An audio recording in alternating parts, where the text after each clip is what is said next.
conquête de la souveraineté passe avant tout par l'exploitation des ressources nationales au profit de nos populations.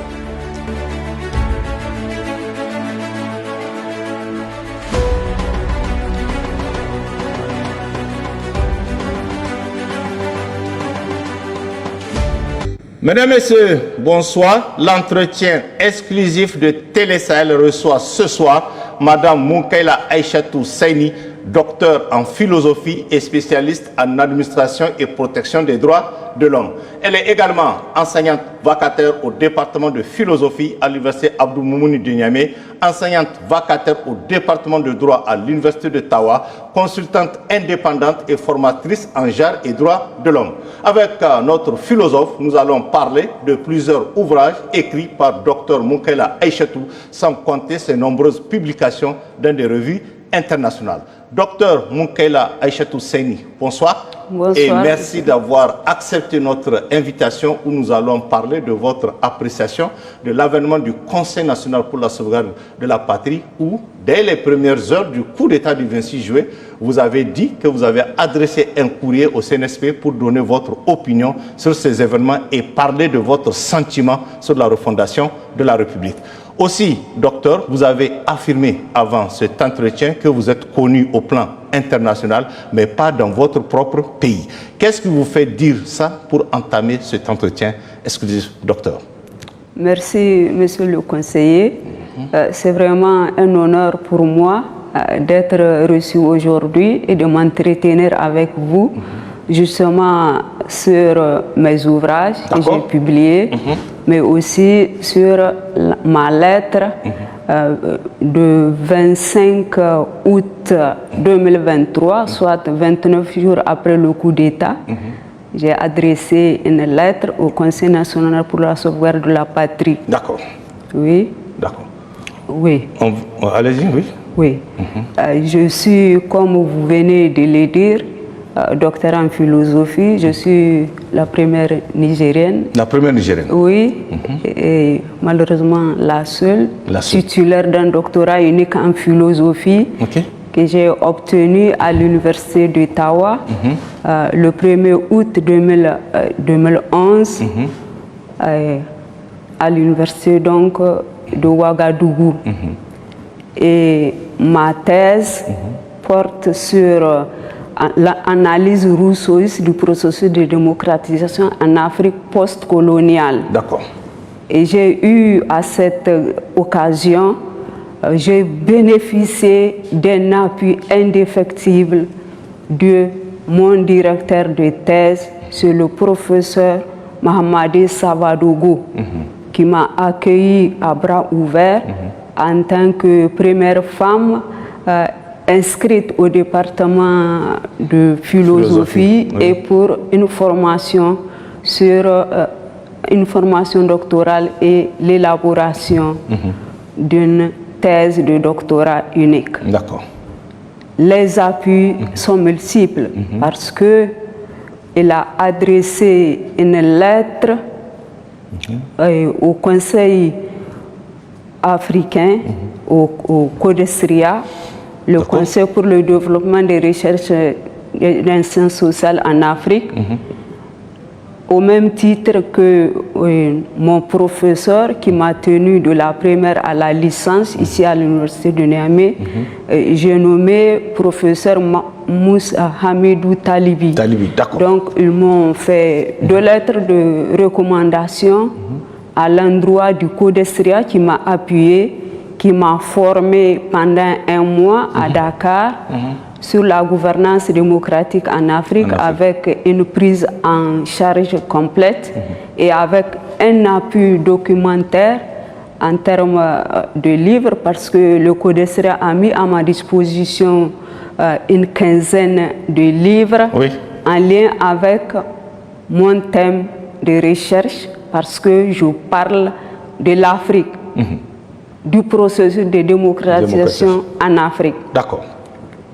Et 10 années après ma thèse, il y a eu les éditions universitaires européennes m'ont approché pour donner la possibilité de publier mon livre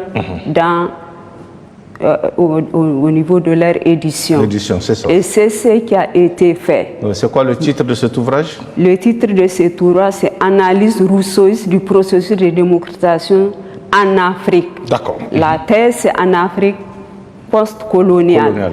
Et je souligne de passage que ma thèse de doctorat unique en philosophie a été publiée par le Conseil pour le développement des recherches et sciences sociales en Afrique, basé sur Dakar. Ma thèse a été publiée sur le site officiel du CODESRIA. D'accord. Oui. Et donc, mon livre que vous avez devant moi, voilà. Il est de 371 pages. C'est en fait une révision de ma thèse de 376 pages que j'ai soutenue devant un jury international, forcément international. D'accord. Et mon livre porte 3 grandes parties. Il y a d'abord le cadre théorique. Qui parle de la gouvernance de la démocratie, les principes fondamentaux de la démocratie, tels que conçus par mon philosophe de référence, Jean-Jacques Rousseau, et de bien d'autres philosophes. D'accord. Et dans mon livre, qui est en réalité un exercice de philosophie politique appliquée, et qui est connu dans le monde parce qu'il est acheté et vendu dans une librairie en ligne.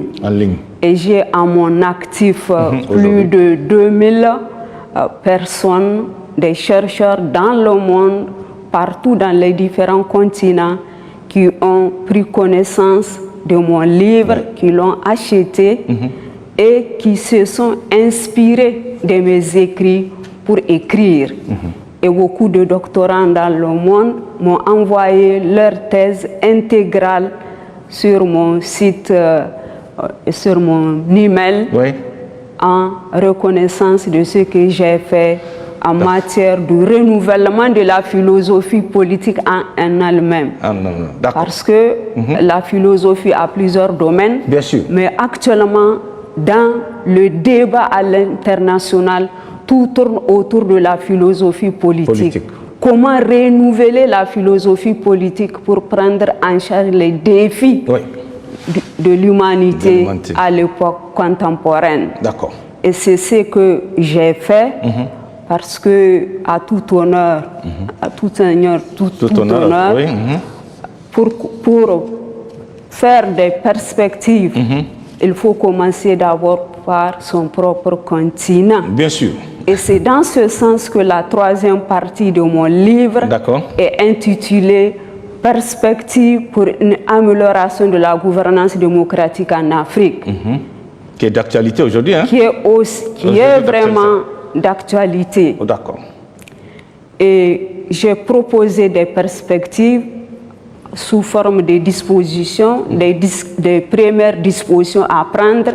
C'est d'abord favoriser l'émergence d'une démocratie libre en Afrique. Parce que la démocratie en Afrique n'est pas libre. Elle n'est pas libre. Elle n'est pas libre, particulièrement si on prend l'espace francophone. Oui, tout à fait. Dans lequel nous vivons, hein? Oui, dans lequel nous vivons. Au sommet de la Bolle du 20 juin 1990, le président français François Mitterrand a clairement dit « Je donne le chemin ». Et il a dit « Quand j'ai dit démocratie, j'ai en réalité un chemin naturellement fait ». Cela veut dire que les pays francophones et d'autres pays non francophones ont malheureusement suivi la voie tracée par les anciens colons.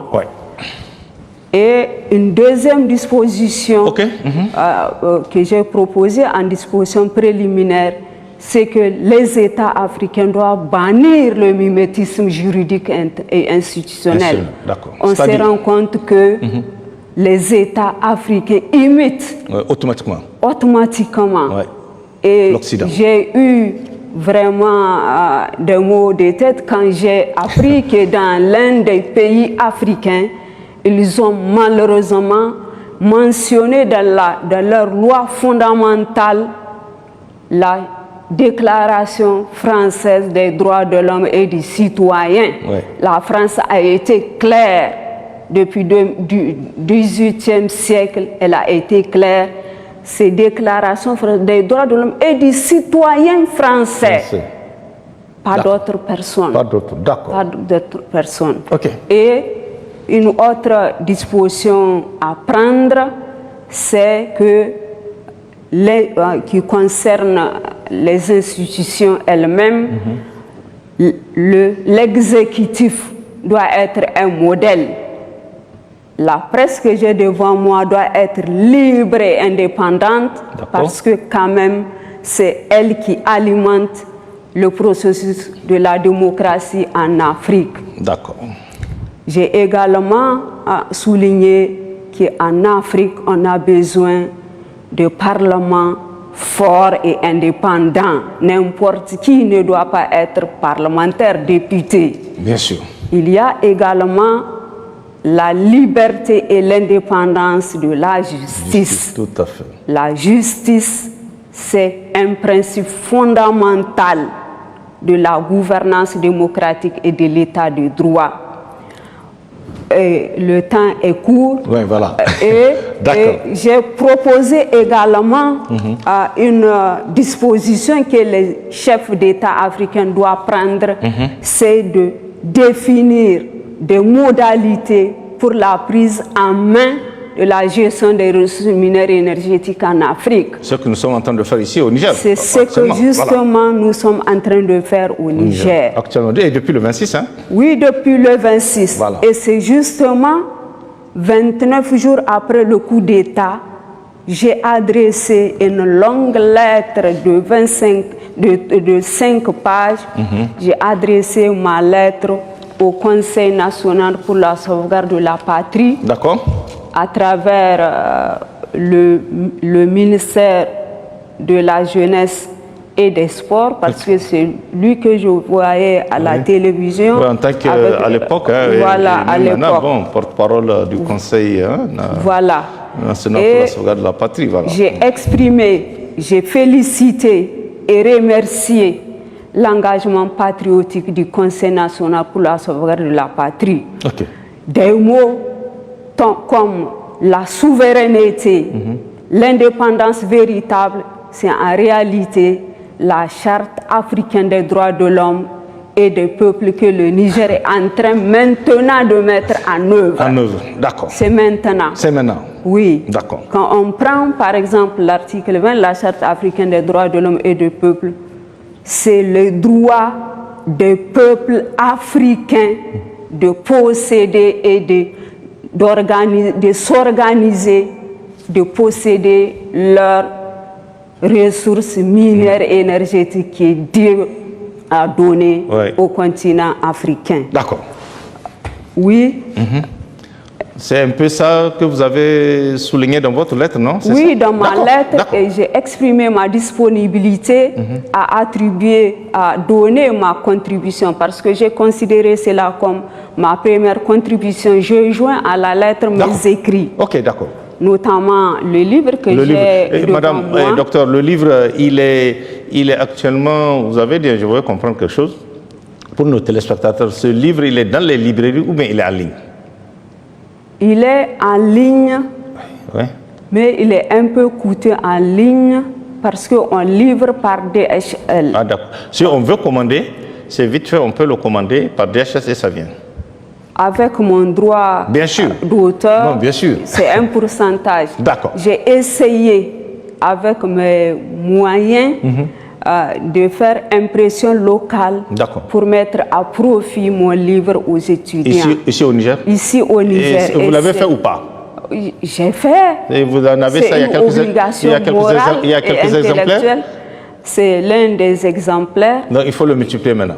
D'accord. Ok, non, je pose la question pour que ça soit à la disposition du public. Oui. Puisque vous avez dit, en introduction, je l'ai dit, que vous êtes connu au plan international, Oui. mais malheureusement, vous dites que vous n'êtes pas connu au plan national. Et c'est l'occasion maintenant de vous faire connaître au plan national, docteur. Oui, parce que en fait, mon livre a été publié en 2021, mais je n'ai pas fait le vernissage. Ah, ok, d'accord. C'est ça. Et c'est l'occasion de faire le vernissage parce que, en tout cas, Oui. on prend connaissance D'accord. de livres, mais les étudiants que j'enseigne Ah, ok. ici sont en connaissance et parce que j'ai fait un prix étudiant. Ok. Étudiants dans le véhicule 20 000, étudiants en moto 15 000, à pied 10 000. Mais si vraiment ça chauffe, comme je l'ai dit souvent, Oui. je prête, mais à condition de me les ramener comme tel. D'accord. D'accord. Oui. Ok. J'ai également publié dans les revues Voilà, justement, j'allais vous poser, parce que vous avez fait des internationales. publications dans les revues. Lesquelles des revues, si on peut avoir une idée? Il s'agit de la revue internationale de philosophie. J'ai ici, c'est le cahier philosophique d'Afrique dont mon directeur de thèse, Mohamed Savadogo, est le directeur de publication. Et c'est vraiment international. Ok. Et c'est strictement philosophique.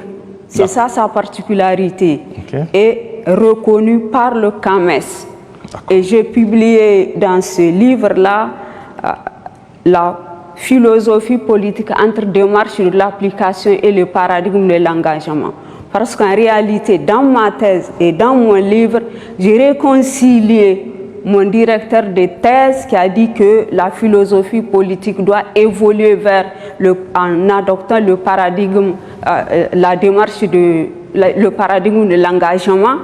Et de l'autre côté, en Europe, il y a un philosophe qui a dit, Alain Reynaud, qui dit non, le renouvellement de la philosophie politique passe par la démarche de l'application. En soutenant que les philosophes ont tout dit, maintenant il faut chercher à voir comment on doit appliquer ce qu'ils ont dit. D'accord. Et moi, j'ai pris le risque de les réconcilier. Et justement, jusqu'à présent, parce que je suis dans les débats internationaux à l'échelle du monde, à l'échelle internationale, je suis dans les débats philosophiques. Et depuis que j'ai écrit ça dans ma thèse, je n'ai pas encore eu un chercheur dans le monde qui m'a contredite. D'accord. Parce que j'ai réconcilié les deux et j'ai dit, c'est de cette façon qu'on produit une philosophie utilisable dans la réalité. D'accord, docteur. On va avancer. Quelle appréciation faites-vous des actions aujourd'hui menées par le Conseil national pour la sauvegarde de la patrie du 26 juillet à cette date précisément? Quelle appréciation faites-vous? Parce que vous étiez là, vous avez suivi. J'ai suivi. Et juste quelques jours, ou voire quelques semaines après, vous avez soutenu que vous avez écrit au Conseil national. Maintenant, comme vous suivez l'évolution de cette situation, quelle est votre appréciation des actions vraiment menées par le CNSP? Oui. D'accord, allez-y. Justement, mon appréciation, je l'ai déjà esquissée parce que j'ai salué ce qu'ils sont en train de faire. D'accord. Et le Niger a ratifié la Charte africaine des droits de l'homme et du peuple depuis 1986. D'accord. 15 juin 1986. Et de tout temps, on se focalise sur les droits de l'homme au lieu de prendre en charge les droits du peuple. Et la particularité de l'avènement des forces du CNSP, c'est que, en plus des droits de l'homme, ils s'occupent maintenant des droits des peuples. Oui. Le droit des peuples africains à l'autodétermination. Ce qui est nouveau. C'est ce qu'ils sont en train de faire. Quand ils parlent de souveraineté bien sûr. Et l'indépendance véritable, c'est une mise en œuvre. Qui pour beaucoup de nos compatriotes, de nos citoyens, a commencé le 26, cette indépendance que vous évoquez. Oui, justement. D'accord. Vous confirmez? Je confirme. Très bien. Je confirme parce que la réalité est palpable. Ok. Elle est palpable. Et un aspect toujours en lien avec la Charte africaine des droits de l'homme et du peuple, qui est un texte, un instrument juridique relatif aux droits de l'homme particulier dans le monde. On doit le dire et le reconnaître. D'accord. La particularité de la Charte africaine des droits de l'homme et du peuple, parce qu'elle a pris en charge presque tous les le contenu des 9 instruments juridiques internationaux. D'accord. Elle a pris en charge. Et en plus de cela, en lien et conformément aux coutumes africaines, on parle de groupe, on a ajouté aux droits de l'homme qu'on retrouve dans le droit international aux droits de l'homme, on ajoute les droits des peuples africains. L'article 20 dit le droit des peuples africains de posséder et de gérer eux-mêmes les ressources minères et énergétiques. C'est ce que le CNSP est en train de faire. À la grande satisfaction des populations, hein? Oui, parce qu'on a les échos un peu partout à travers le Niger. Et c'est que la particularité de ce que je suis en train de dire, c'est qu'il y a eu l'appropriation du peuple nigérien du combat du CNSP. Ouais, c'est une réalité incontestable. Et en matière de droits de l'homme, je suis ancienne directrice générale des droits de l'homme, de la protection judiciaire et de l'action sociale au temps de mon camarade de société civile Marou Amadou. J'ai été pendant 5 ans DG droits de l'homme. Et je me suis rendu compte que vraiment il y a une évolution, principalement quand nous prenons le droit à la santé. C'est palpable, la concrétisation du droit à la santé. Le droit à l'alimentation, c'est le concret. C'est avec le programme de la grande irrigation qui est en cours. Voilà. Donc, parce que la vérité, c'est la vérité. Oui, bien sûr, il faut la dire. Il faut la dire. D'accord, docteur. Oui. Oui, allez ajouter rapidement quelque chose. On va quand même à la dernière question pour finir. Allez-y. Oui. J'ai écrit également et publié dans la revue Nazari, qui est une revue africaine de philosophie, qui est pilotée par le Niger. D'accord.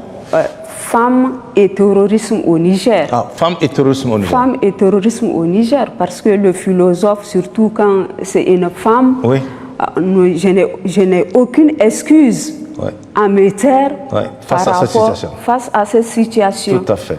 Les femmes. D'accord. Oui. Il y a un article toujours dans Nazari, refonder la gouvernance démocratique en Afrique. Ça, c'est à l'occasion d'un colloque international pluridisciplinaire que j'ai fait cette communication qui est publiée dans la revue africaine de philosophie et de sciences sociales. D'accord. L'une de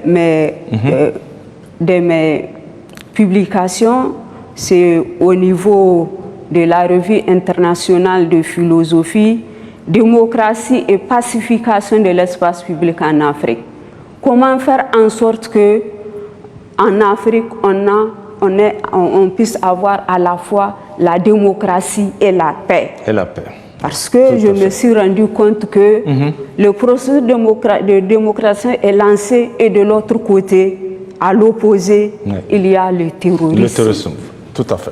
Et j'ai fait une analyse, la cartographie du terrorisme, en tout cas à l'échelle africaine. Je me suis rendu compte que les pays africains en proie au terrorisme sont en réalité des États qui regorgent des ressources minières et énergétiques. C'est une réalité. D'accord. Et c'est dans ce sens que j'ai dit, dans cet écrit et même dans Femmes et terrorisme, qu'on ne peut pas en réalité combattre véritablement le terrorisme tant que les États africains ne définissent pas de façon consensuelle de nouvelles modalités pour la prise en charge eux-mêmes de la gestion des ressources minières et énergétiques. C'est lié. Parce que nous sommes là, malheureusement, en Afrique, mener des guerres par procuration.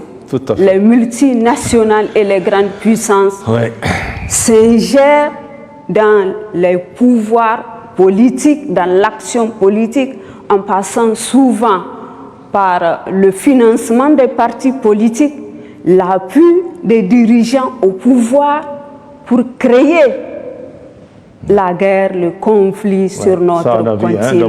Dans beaucoup de pays africains. On a vu Donc, ce sont ces idées que j'ai défendues D'accord. et que j'ai mis à la disposition du Conseil national pour la sauvegarde de la patrie. D'accord. 4 ouvrages pour dire que j'ai proposé des perspectives et des dispositions que le Niger et l'Afrique, parce que c'est des choses générales, bien sûr, des problèmes généraux de l'Afrique. Voilà, en tant que femme africaine, je suis panafricaniste, engagée dans la voie de la réflexion philosophique. J'ai la responsabilité historique d'apporter ma petite contribution à la, en tout cas, à l'évolution dans mon pays et dans mon deuxième pays, le Burkina Faso, qui m'a formé. Oui, mais aujourd'hui, docteur, le Burkina et le Niger, c'est la même chose, hein, puisqu'on est quand même dans le cadre de l'AES. Voilà. Okay. Et docteur, vraiment merci. On va quand même, on a fait le tour du sujet. Pour finir cet entretien, quel sera votre message en direction du monde universitaire dont vous êtes membre? Parce qu'on a vu ce que vous avez fait, ces réflexions et tout.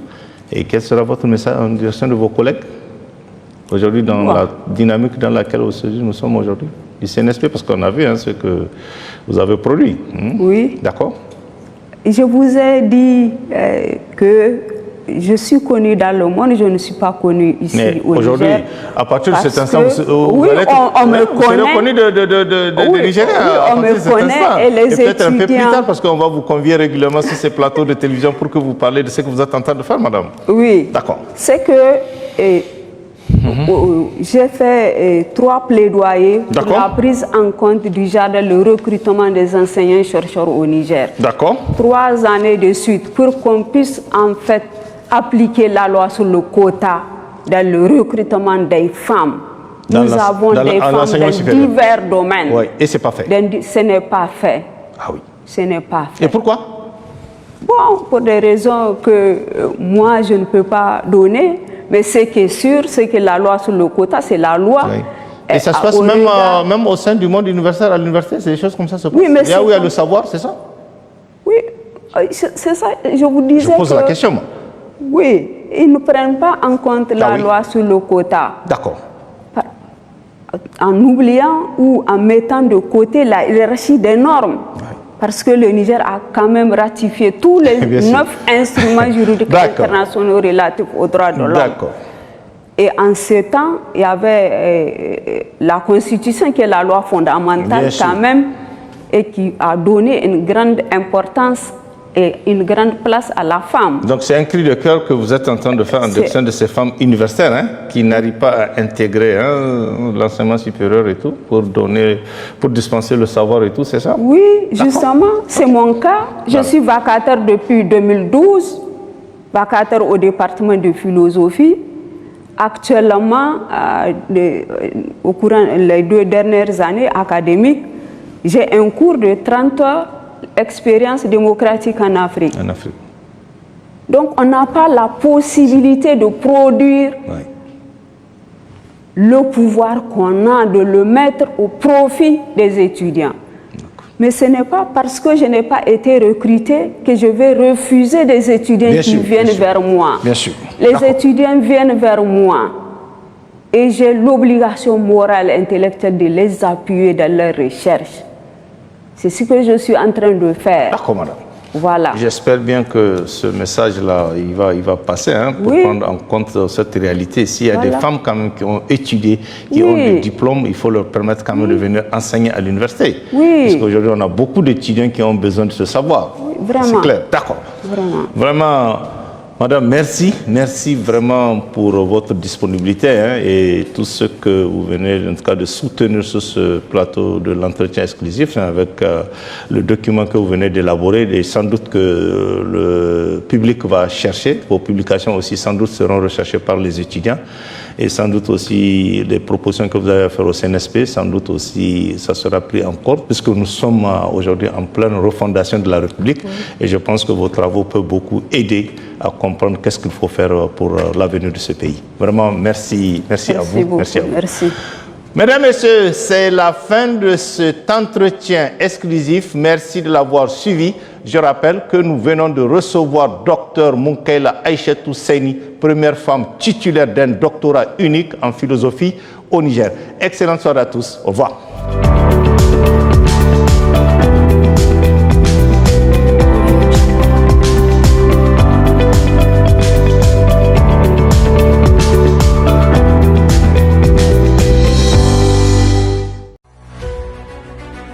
La conquête de la souveraineté passe avant tout par l'exploitation des ressources nationales au profit de nos populations.